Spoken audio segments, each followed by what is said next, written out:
This is Lawrence J. Danny CPA, former IRS agent. The title of this video is IRS Audit Part 2, Expenses. What I'm going to be talking about in this video is some of the expenses that the IRS audits and what type of records to keep to be able to prove those expenses. So if you're a non-business owner, typically the IRS may look at medical expenses or charitable contributions if you itemize on Schedule A. Quick note on charitable contributions.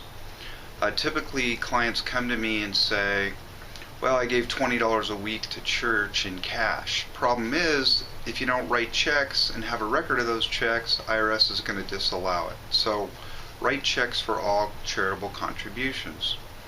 If you're a business owner and you file a Schedule C, a corporation, a partnership, or an LLC, it's a little different. IRS can audit various expenses.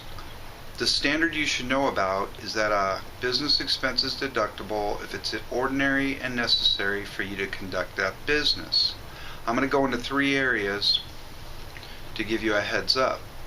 IRS likes to audit meals and entertainment, they like to audit car and truck expenses, and they like to audit the area of business gifts.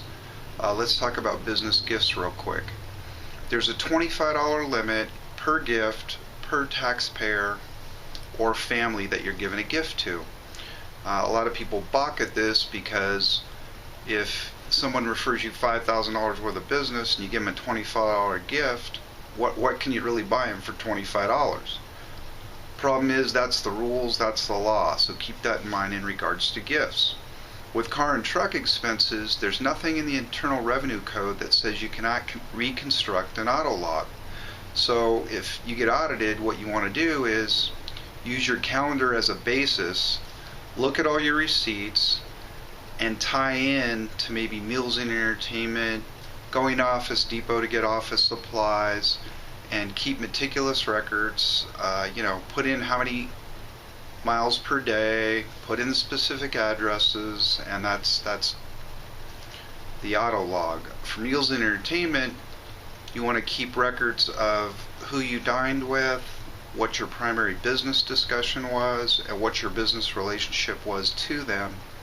Keep the receipts. You can write little notes on the receipts, and then you can make little notes about what you talked about, what your business relationship was, and also staple to that your record of paying the receipt, how you paid it, credit card, whatever.